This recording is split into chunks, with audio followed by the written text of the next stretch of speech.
Ja, hallo liebe Leute, willkommen zu diesem Tutorial hier. Hier möchte ich zeigen, wie man FreeCAD, also eine recht neue Installation von FreeCAD, halt so einrichtet, dass man damit vernünftig arbeiten kann. Das hier ist FreeCAD 0.20 und das haben wir hier in der Version, die habe ich gerade eben runtergeladen. Das ist der Bild 27008 und der ist vom 9. Januar. Und also relativ frisch und Moment, oder ist das das heutige Datum, was er da nimmt? Nee, also der ist jetzt gerade mal eine Woche alt und noch nicht ganz, also das Allerneueste vom Neuesten. So, wenn man das so installiert, das ist ja unter Linux installiert, das ist Ubuntu made in einer recht alten Version auf einer virtuellen Maschine und damit starten wir jetzt einfach. Womit fängt man an? Also erstmal schaut man sich so an, was kann man hier machen. Was einem hier auffällt, man fährt hier mit der Maus hier so mitten rein und dann klappt das hier auf. Das gefällt mir an FreeCAD immer nicht so richtig. Da müsste was sichtbar sein, dass man sieht, wo man greifen kann. Man kann also hier die Fenster so verschieben. Die hier völlig normal, aber hier das da, das ist nicht so ganz dolle. Aber sei es drum.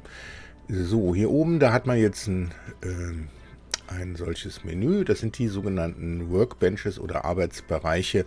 Die meisten Leute sprechen da von den englischen Workbenches. Und wenn man da drauf geht, dann sieht man hier so eine Auswahl an verschiedenen Workbenches. Und die wichtigsten davon, mit denen man immer arbeitet, ist Part Design und Part. Und das heißt, die liegen hier so mittendrin. Warum holt man sich die nicht hier oben hin? Das können wir erstmal schauen, dass wir das machen. Änderungen macht man über Bearbeiten Einstellungen. Und dann kann man erstmal hier so das so durchgehen. Was interessiert mich davon? Wo muss ich was ändern? Sprache lassen wir mal schön auf Deutsch. So, ich glaube, das ist... ich glaube, das brauchen wir nicht. Und auch, man sieht hier, nicht alles ist richtig übersetzt. Also das ist ja noch in Englisch. Da muss man halt mit leben. So, gucken wir mal. Das hier ist wichtig. Mit welchem Modul sollen wir starten? Da gehen wir auf Part Design. Das war die erste Änderung, die wir hier gemacht haben. Dann schauen wir bei Dokument. Da muss man eigentlich auch nicht viel machen. Hier kann man einen Autor reinmachen. Tutorius. Firma brauchen wir nicht. Und da brauchen wir auch nichts dran ändern. So, dann die Auswahl. Das lassen wir auch alles auf Standard. Cache, das können wir auch alles so lassen. Editor. Okay, 4 Tabulator-Breite, das ist eigentlich auch ganz in Ordnung. Hier kann man sehen, wie das aussieht. Wir werden auch nicht viel im Programm-Editor machen. Ich würde hier fast bei Tabulator auf 2 gehen. Also 2 und 2, weil ich das immer so gearbeitet habe, wenn ich was programmiert habe. Machen wir das ruhig mal. So, dann haben wir hier Ausgabefenster. Kann man auch alles so lassen. Makros können wir so lassen. Einheiten. Wir wollen halt in Millimeter, Kilogramm, Sekunde, Grad arbeiten. Okay. Haben wir das Allgemeine. Die Anzeige. So, hier braucht man an sich auch nicht viel zu ändern. Hier kann man die Größe des Koordinatensystems ändern, was in der Ecke kommt. Das brauchen wir auch erstmal nicht anpassen. Bei der Navigation, da mache ich mal Folgendes, dass ich das hier umstelle auf Blender, weil ich damit sehr gut klarkomme. Und den Rest können wir auch alles lassen. Farben können wir lassen. Okay, Arbeitsbereiche. Und da kann man die Arbeitsbereiche, die man nicht sehen möchte, ausblenden. Das heißt,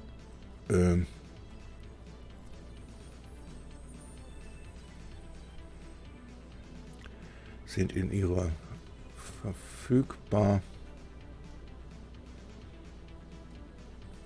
Da brauchen wir nicht wüsste jetzt nicht, was ich da machen soll. Okay, dann gehen wir auf den Add-on Manager. Das lassen wir auch alles so.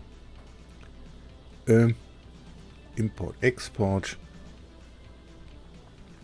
können wir so lassen. App Images können wir so lassen. Start können wir auch so lassen. Also wir gehen erstmal auf Anwenden und OK. Jetzt machen wir einmal Folgendes, dass wir hier in den Part Design Modus wechseln und nochmal auf das Bearbeiten gehen. Und dann gibt es hier einen neuen Punkt, und zwar hier Part Design und hier Skizze.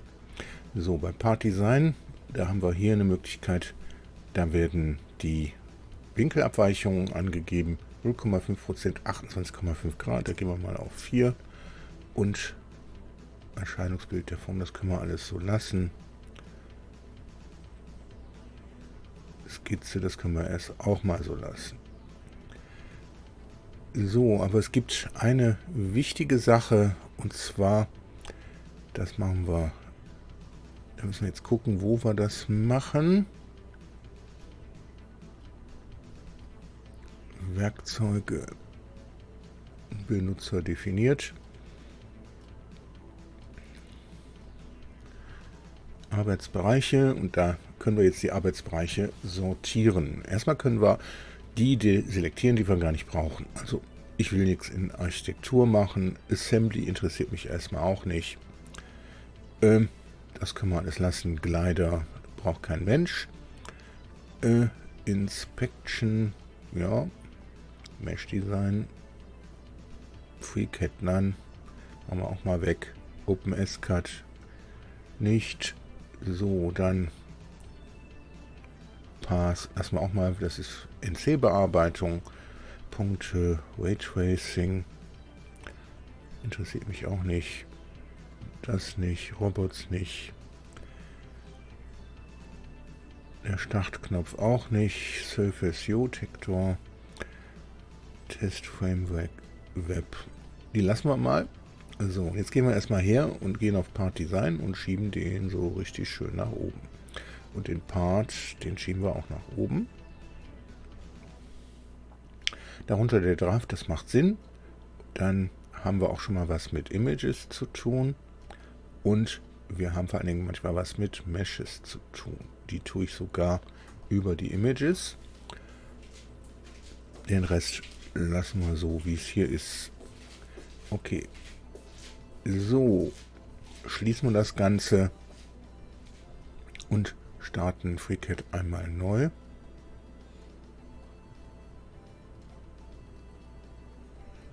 Das war die 20er Version, die ich da geladen habe.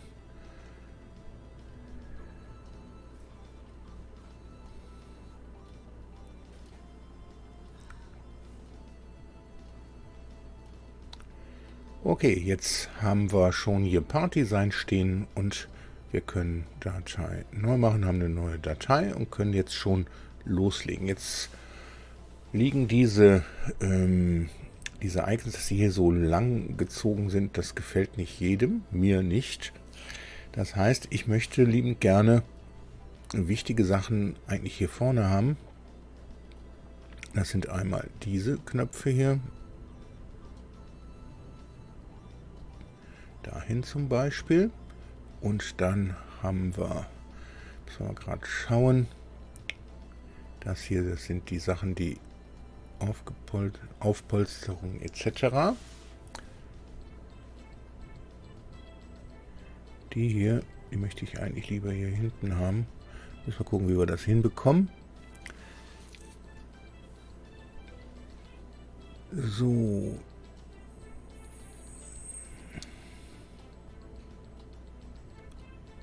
Der hier, der ist noch viel wichtiger als der hier. Den können wir ruhig hier hochschieben.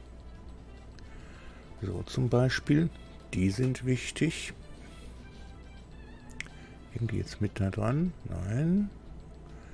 Manchmal ist das ein bisschen schwer zu sehen, wo das hier stoppt und startet. Ich glaube, die hängen doch mit da dran, ne? Okay, so, das hier, die ziehen wir uns mal dahin. Beziehungsweise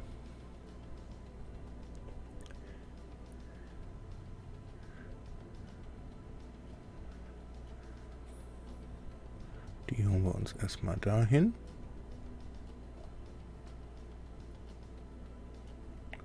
Die schiebe ich nach da.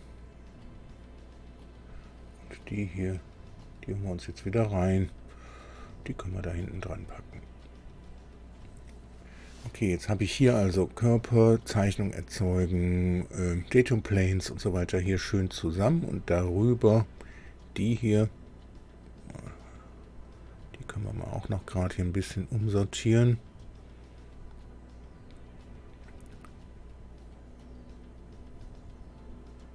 Das heißt, den legen wir mal wieder dahin, den dahin.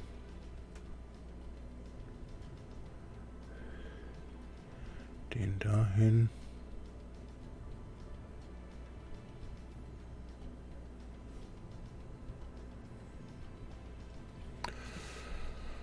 Ja, muss man sich wirklich überlegen. Also diese Baugruppen, die habe ich noch nie benutzt. Das hier Verknüpfung erstellen, das kann man schon mal benutzen. Okay, lassen wir das so, wie es hier ist.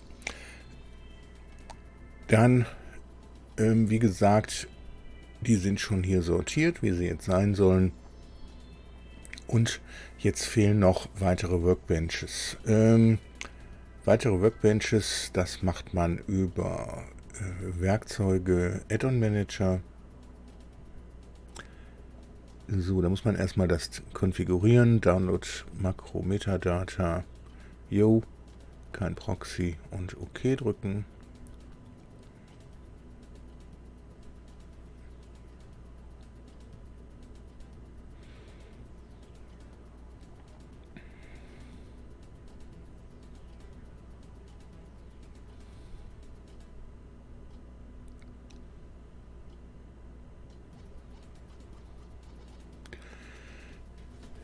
Okay, der sieht ein bisschen anders aus, als er bei mir im normalen Linux aussieht. Machen wir den erstmal ein bisschen größer. Warum die Schrift hier so groß ist, weiß ich jetzt nicht. Aber sei es drum. Also wir gucken uns das an. Die 3D-Printing-Tools, die braucht kein Mensch. Mit Zusammenbau machen wir erstmal auch nichts. Airplane-Design brauchen wir an sich auch nicht. So, dann gibt es hier Bolts. Und ich denke nicht, dass wir die brauchen. Da gibt es was Besseres. Und zwar, da gehen wir jetzt mal rein. Also, was ich immer sehr viel benutzt habe, sind Curved Shapes. Also, Install. Und das war erfolgreich. Gut, dann gehen wir zurück. Und dann sieht man, also erstmal steht hier, dass es einen Restart geben sollte. Den brauchen wir aber nicht zu machen, den machen wir erst, wenn wirklich alles generiert ist. Die Curves, die brauche ich auch häufiger. Also machen wir Install. Und einmal zurück. So, das heißt, dann haben wir die XF interessiert mich auch nicht sonderlich. So, Fasteners, die ist wichtig. Installieren. Schließen das Ganze. Einmal zurück. Haben wir Fasteners installiert. FC Gear kann man installieren, muss man nicht, aber ich mache es einfach mal.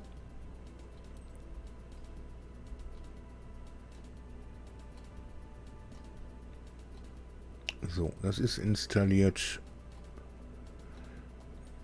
So, dann gucken wir weiter.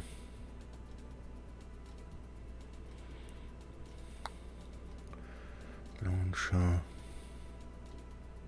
Manche Sachen, die sind toll hier, aber die kann man wirklich nicht gut nutzen. Also hier ein Gitarrenkorpus konstruieren. Wer das möchte, kann dieses Maus hier installieren.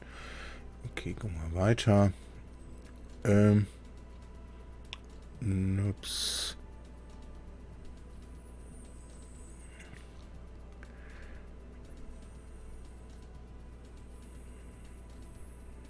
Silk kann man auch schon mal nutzen, aber ist nicht ganz einfach. So, dann haben wir hier Thread Profiles. Die empfehle ich, das ist auch für Schrauben und Verschraubungen installieren.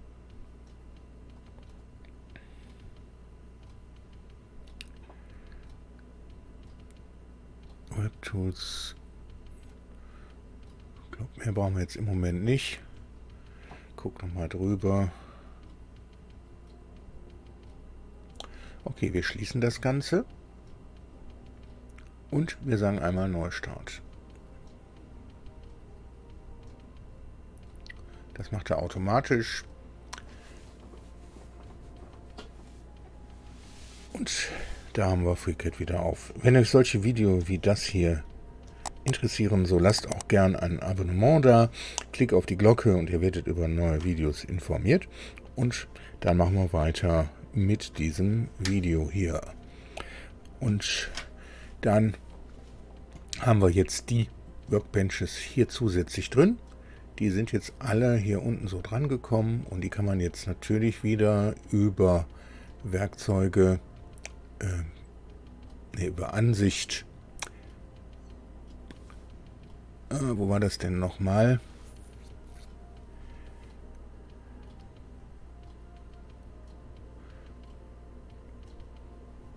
Ich glaube hier über Benutzer definiert, genau. Und da kann man hier wieder auf die Arbeitsbereiche gehen und kann die jetzt wieder sortieren. Das heißt, die Curved Shapes, die hätte ich schon gerne ein bisschen weiter oben. Zu gucken, wo. Draft Mesh Image. Ja. So, die Surfaces bitte auch.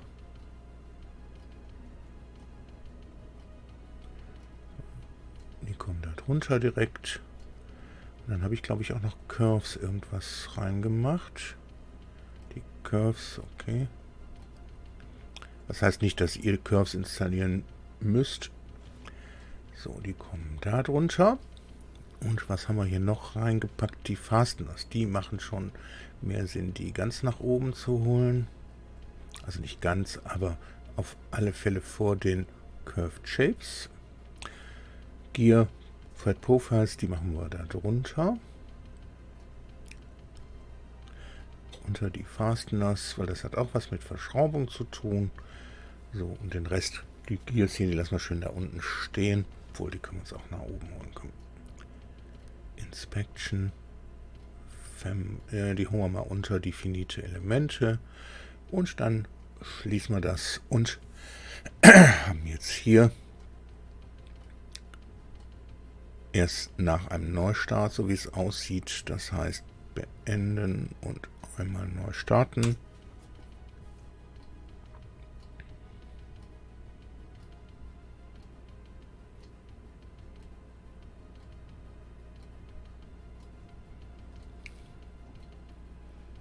Und jetzt haben wir das so, wie wir es sortiert haben. Okay, dann geht es weiter. Und zwar, ich möchte hier zusätzliche Symbolleisten anlegen. Das heißt, wenn ich jetzt Datei neu mache, dann möchte ich hier im Part Design Modus Funktionen aus Part bitte im Zugriff haben. Zum Schauen, wenn ich auf Part umwechsle, dann sieht das folgendermaßen aus. Das kann man jetzt auch noch ein bisschen sortieren. Für jede Workbench gibt es eine eigene Zusammenstellung hier, wobei zum Teil die auch voneinander abhängig sind. Das ist wirklich nicht ganz einfach.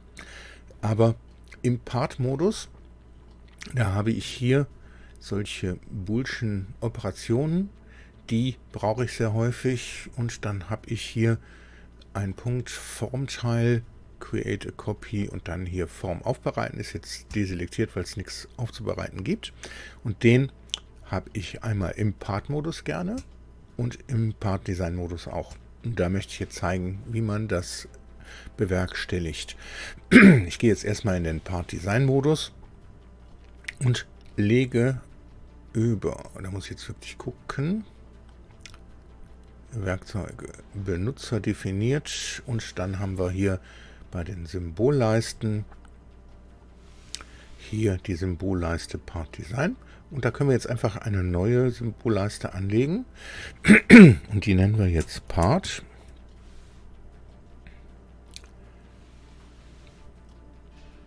Und in diese Part-Symbolleiste können wir jetzt Befehle reinziehen. Das heißt, dafür wechsle ich hier auf den Programmteil, aus dem die stammen sollen. Gucken wir mal, was wir hier haben. Draft-Teilekonstruktion. Das könnte sein. Ja, die Teilekonstruktion, das ist toll, ne? Part-Design, und hier ist es übersetzt. Über Formteil, das ist das Richtige, das ist Part.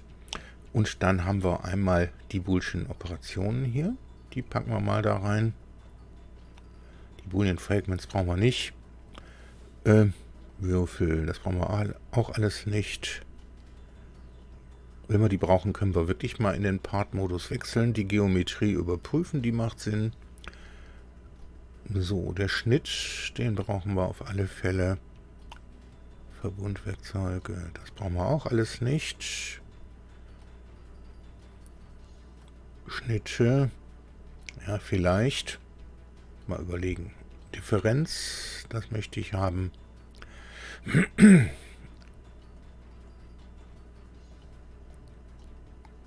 Das Extrudieren im Part wird ab und zu schon mal benötigt. Das holen wir uns auch da rein. Abrunden die Vereinigung auf alle Fälle. So, das brauchen wir auch nicht. Festkörper erzeugen, das können wir alles mit dem Standardkram machen. So, 3D-Versatz, jo, den brauchen wir auch schon mal. Und dann Grundkörper erstellen und da ist Form aufbereiten. So, das ziehen wir auch hier rein. Dann kann man diese hier jetzt, soweit ich weiß, auch noch nach oben und unten verschieben. Das heißt, die Form aufbereiten, die hole ich mir ganz nach oben. Und dann haben wir die Boolschen Operationen, da machen wir die Differenz als erstes. Dann die Vereinigung und den Schnitt. Dann die Boolsche Operation, Geometrie überprüfen, extrudieren, 3D-Versatz. Okay, gefällt mir so. Und ich schließe das Ganze. Und da haben wir den hier. Und das sieht schon ganz gut aus. So, dann kann man im Part-Modus, wir wechseln in den Part-Modus, da gehen wir wieder auf Werkzeuge, Benutzer definiert und die Symbolleisten im Part, da machen wir auch einen neuen, das nenne ich jetzt mal Part 2 und da hole ich mir nur diese Funktion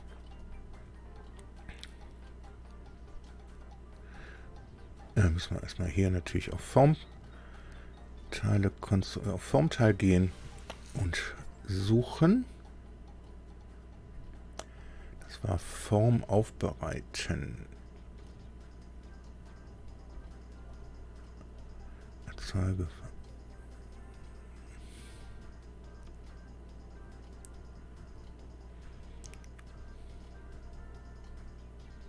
Form aufbereiten, da ist es. Rein damit und schließen das Ganze. Dann haben wir das auch hier drin. So, dann haben wir eigentlich das FreeCAD schon recht gut angepasst. Das heißt, ich gehe jetzt wieder in Part Design und das hier hinten, das ist ein bisschen zu lang. Kann man sich jetzt überlegen, ziehen wir die mal hier runter. Geht das so gut? Ja, kann man lassen. Den hier, den hole ich mir lieber da hinten hin.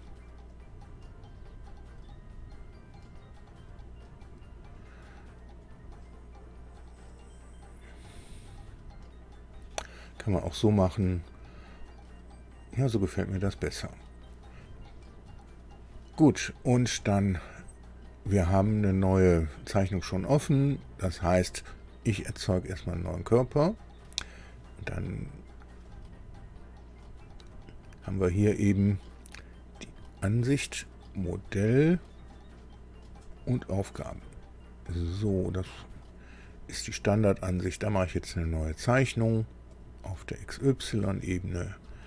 Und dann kann man sich das hier so ziehen, dass man das gut sieht. Und nun kann man für die Zeichnung sich hier auch die Sachen sortieren. Das heißt, die Skizzengeometrien, das ist mit das Wichtigste, was es gibt. Und die möchte ich eigentlich hier vorne stehen haben. Das hier, das hole ich mir lieber hier hinten erstmal hin. Die packen wir da drunter. Und dann können wir uns jetzt die dahin holen. Die können dahin. Die auch. Was ist das hier? Okay, den holen wir uns mal auch dahin. So, dann haben wir die Sachen für die Zeichnung platziert. Das heißt, ich erzeuge jetzt ein Rechteck. Und das Rechteck, das wird gleich. Das heißt, es geht mit dieser Funktion hier. Dann wird das symmetrisch. Der und der und der Punkt. Und die Symmetrie, die haben wir hier. Und dann machen wir noch das Maß hier. Und das sollen 20 mm werden. Und die Zeichnung ist eingeschränkt. So, dann haben wir hier Radiusdurchmesser, automatisch Radiusdurchmesser. Ich stelle das standardmäßig immer auf Durchmesser, aber es ist halt jedem selbst überlassen. So, erste Zeichnung ist fertig, wir schließen die. Hier haben wir den Baum und hier unten haben wir die Daten dazu. Das heißt, wir können das einmal so umstellen, einmal hier auf Daten. Das sollte man auch so lassen. Und jetzt können wir hier von der Aufpolsterung machen. Ist jetzt die Sache, will ich das hier haben oder lieber hier? Gucken, wie lang ist das Menü. Das ist so ein riesen Oschi. Den lassen wir lieber mal da stehen, machen die Aufpolsterung. So, okay. So, nun haben wir hier die Fläche und da möchte ich eine neue Zeichnung drauf machen. Und das machen wir gerade mal. Neue Zeichnung. Und dann hat das hier wieder ein bisschen durcheinander gewürfelt. Ziehen wir uns das nochmal so, wie wir es gerade hatten.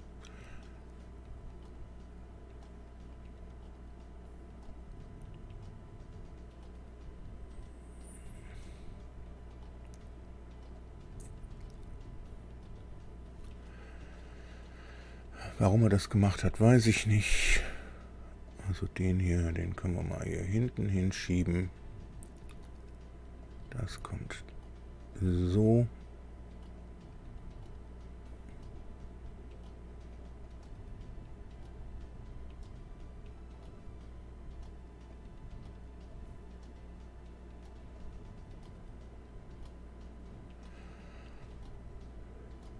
Schließen wir das mal. Mal gucken. Nochmal neu starten. Fangen wir nochmal neu an.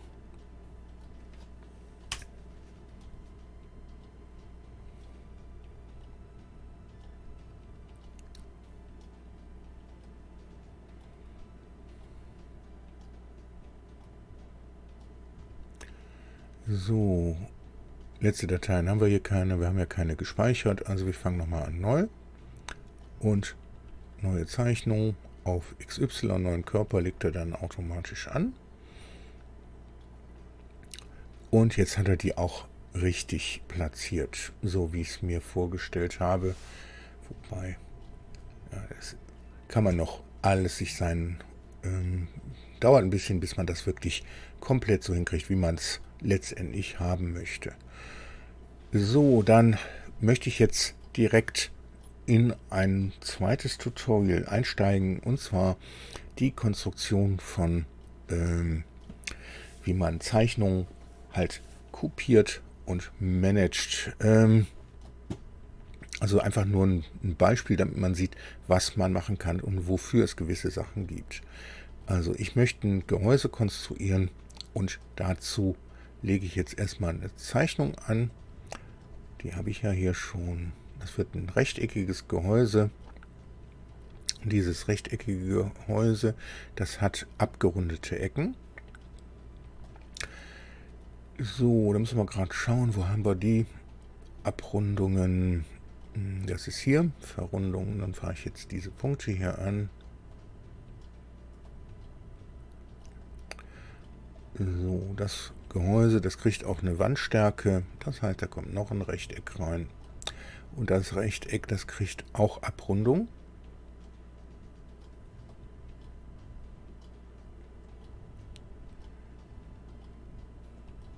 Da und da.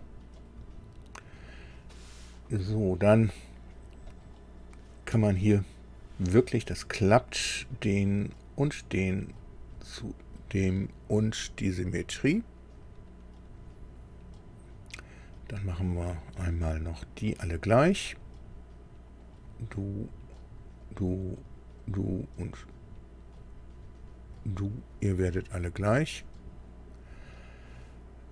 Und dasselbe machen wir hier auch. Du, du, du und du, ihr seid gleich. Und den können wir jetzt auch noch hier symmetrisch machen. Das heißt, du, du und du, ihr werdet symmetrisch. So, jetzt kommt es auf die Maße an. Das heißt, das Gehäuse kriegt ein Außenmaß. Das geht von da nach da. Und das ist waagerecht bemaßt. 40 mm soll das breit sein. Können wir uns hier so hinziehen. Und dann kriegt das eine Höhe von da nach da. Das ist dann waagerecht bemaßt. Und das sollen 30 werden. Und das ziehen wir uns einfach mal hier hin. So, jetzt wird das zudem, das kriegt einen Abstand. Und zwar 3 mm. Und der zudem, der kriegt auch einen Abstand und auch 3 mm. Jetzt sieht man die Maße dieser Radien, die muss man jetzt natürlich vernünftig machen. So ist das schon wesentlich vernünftiger, wie ich es jetzt gezogen habe. Also dieses Maß hier, da machen wir aber auf Radius, einen Radius festlegen. Davon bitte, der wird 5 mm der Radius, und der da drin, der muss dann dementsprechend um 3 mm kleiner sein. Das heißt, der wird 2 mm. So, jetzt ist die Zeichnung schon komplett bestimmt. Ich kann jetzt die Maße noch ein bisschen vernünftig ziehen. So, und das Maß hätte man am besten an einer anderen Stelle gesetzt. Aber sei es drum, machen wir es so. Und das Maß hier ziehen wir mal so. Und das Maß hier, das ziehen wir mal hier oben hin. So, das ist jetzt aber noch nicht alles. Jetzt gehe ich her, selektiere hier diese inneren Linien. So, und dann haben wir hier eine Funktion, die heißt Einschränkung zwischen festlegend und anzeigend umschalten. Das heißt, ich mache diese Linien jetzt blau. Das war nicht die richtige Funktion. Die Funktion haben wir da. Also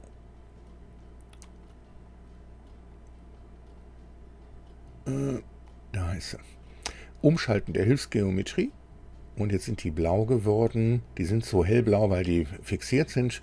Das heißt, das sind Konstruktionslinien, die nicht, wenn wir 3D-Körper daraus machen, benutzt werden. Warum ich das so gemacht habe, das seht ihr jetzt gleich. Also, ich fange jetzt an. Jetzt sieht man hier, da ist wirklich nur der äußere Bereich. Daraus mache ich jetzt erstmal den Gehäuseboden. Das heißt, und der wird auch 3 mm dick, der Boden. Das ist vielleicht ein bisschen fett. Machen wir mal 2 mm raus. Und dann soll diese Zeichnung hier oben drauf gesetzt werden. Wie machen wir das? Ich mache eine Kopie von diesem Sketch. Das heißt markieren und STRG C drücken. Dann ist es wichtig, das hier aufzuklappen. Da sieht man XY-Plane. Ja, das bitte deselektieren. Und dann ist nur noch der Sketch aktiv. OK drücken, dann STRG V. Da haben wir die Zeichnung drin. Dann kann ich die jetzt hier so in den Body reinziehen. Und dann liegt die hier so drin. Jetzt brauche ich nur noch das hier selektieren und nutze diese Funktion hier, die nennt sich Skizze einer Fläche zuordnen. Dann die Skizze auswählen, nicht Sketch, sondern Sketch 001 und OK drücken. Flatface ist korrekt und dann können wir den sichtbar machen. Da sieht man, da ist der Sketch. Ich kann aber auch einfach einen Doppelklick machen. Jetzt kann ich den editieren. Was mache ich da jetzt? Ich mache diese blauen Linien hier wieder grün, indem ich die alle selektiere. Nicht davon verwirren lassen, dass die jetzt schon grün sind. Man muss jetzt noch einmal auf dieses Icon hier klicken. Jetzt sind die grün und dann schließen wir das Ganze. Können die jetzt wieder anzeigen. Jetzt sieht man, jetzt ist auch das Innere da sichtbar. Das wird wieder eine Aufpolsterung und das wird jetzt die Wand und die ist jetzt halt 10 mm hoch. Gut, kann man so lassen. Und das eben zum Thema, wenn man hier halt solche Zeichnungen kopieren möchte. Das wäre jetzt hier das Gehäuse. Und dann machen wir einen neuen Körper. Der heißt jetzt Deckel. Und den möchte ich hier oben drauf konstruieren. Ich will aber nicht hier diese Linie benutzen, sondern da machen wir eine Datum Plane. Datum Planes haben wir hier. Und dann machen wir erstmal die hier sichtbar. Selektieren die XY-Ebene des so, dass sie so grün ist. Die XY-Ebene des Deckels. Und dann einmal auf diese Datum Plane klicken. Und jetzt kann man die so nach oben ziehen. In Z-Richtung und kann das jetzt hier so machen. Kann sich das so anschauen und kann das so hinfahren. Oder man weiß direkt das Maß. Das müssten eigentlich 12 sein. Das sieht man so. Ja, 12. Passt. Dann klicken wir OK. Haben die Datum Plane da. Und auf der Datum Plane, die können wir jetzt erstmal wieder selektieren und einmal Space drücken. Dann sind die inaktiv. Die können wir eigentlich auch unsichtbar machen. Die selektiere ich jetzt einfach hier und erzeuge eine neue Zeichnung. Das mache ich aber nicht, sondern ich gehe her, nehme den Sketch. Jetzt muss ich überlegen, welchen Sketch nehme ich. Ja, den des ersten Pads, also diesen hier, STRG C. Dann können wir hier wieder schauen, XY-Plane, OK. Hier reinklicken, ich sich selektiert, STRG V drücken. Den Sketch, den ziehen wir jetzt in den Deckel rein und machen folgendes, Datum Plane selektieren, dann diese Funktion hier zuordnen zu einer Fläche und Sketch 002. OK, Flat Face, fertig. So, schauen uns das an. Das ist der Deckel, wie er nach oben drauf soll. Okay, das ist gut. Gehen wir auf Schließen. Und dann können wir das jetzt nach ein Pad davon machen. Der wird natürlich nicht 10, sondern auch 2 mm der Deckel. Und damit wir entweder, ich kann das hier beenden, wir können jetzt diesen ersten Body hier inaktiv schalten. Und da soll ja diese Zeichnung drauf. Dann haben wir jetzt die Zeichnung, da machen wir eine Kopie von. Steuerung C. Wieder hier Datum Plane deselektieren, OK drücken und Steuerung V. Zeichnung in den Deckel reinholen. So, da ist sie. Und die wird jetzt auf diese Fläche hier gesetzt. Wird wahrscheinlich auch gehen auf die Datum Plane, aber ich mache sie da drauf. Und dann wieder diese Funktion hier nutzen. Sketch 003. Okay. Flatface. Zeichnung öffnen. So, und jetzt machen wir alles hier außen. Machen wir blau.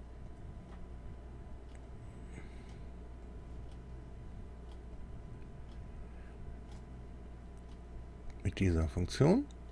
Und alles hier drinnen.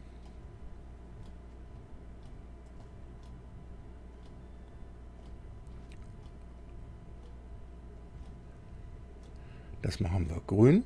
Also nochmal da drauf. Schließen die Zeichnung und können die jetzt so anzeigen und machen dann Pad. Und der wird 1 mm nur.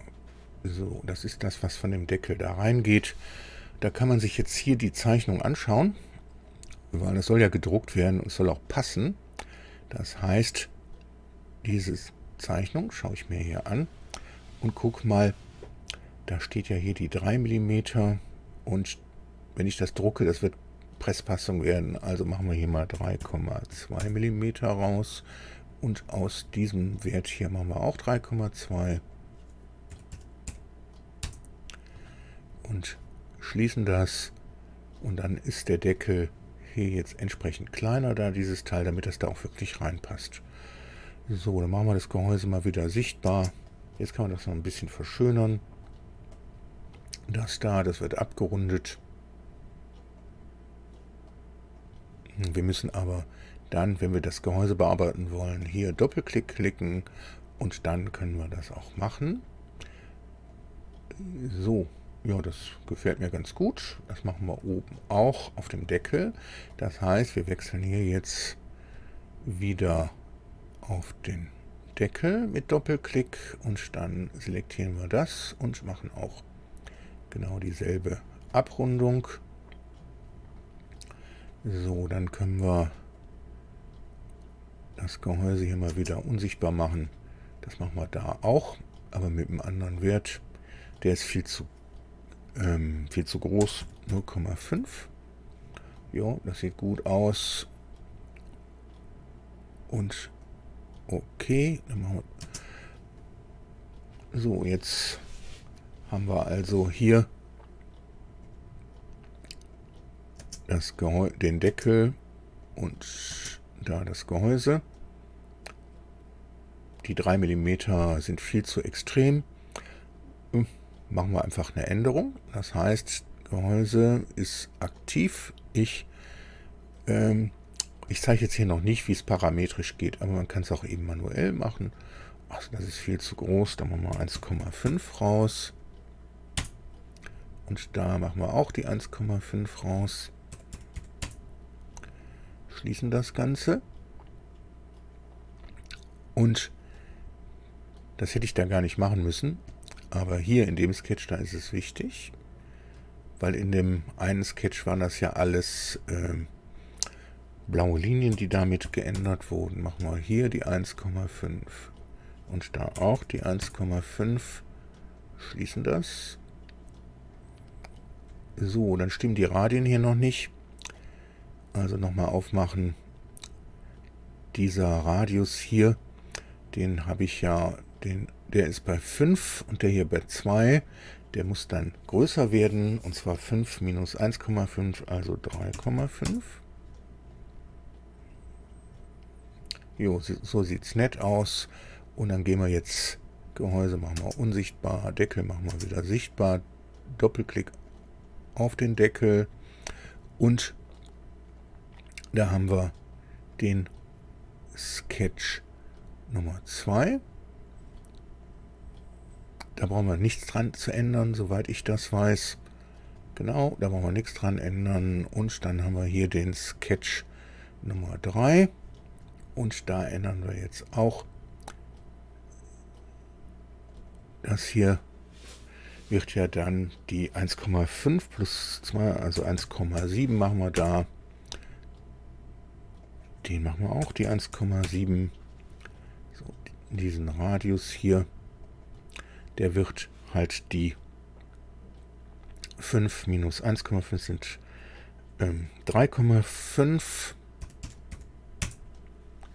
und schließen das Ganze. Und dann haben wir auch den Deckel jetzt hierfür angepasst. Schauen wir uns das mal gerade an mit dem Gehäuse. Machen wir die Sachen mal über Tastenkombination STRG D. Machen wir die ein bisschen transparent. Und das können wir mit dem Deckel auch machen, damit man sich das anschauen kann, ob das wirklich so ist, wie man sich das vorstellt.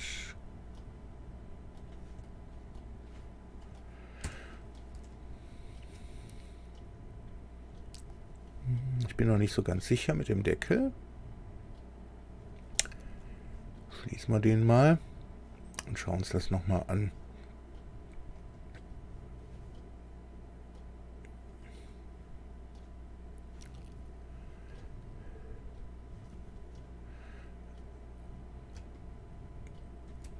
,7.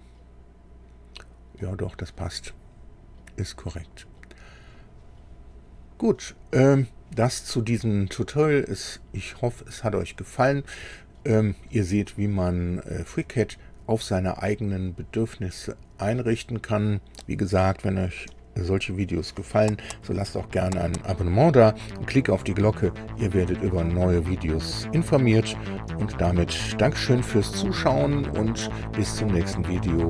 Euer Tutorius. Tschüss.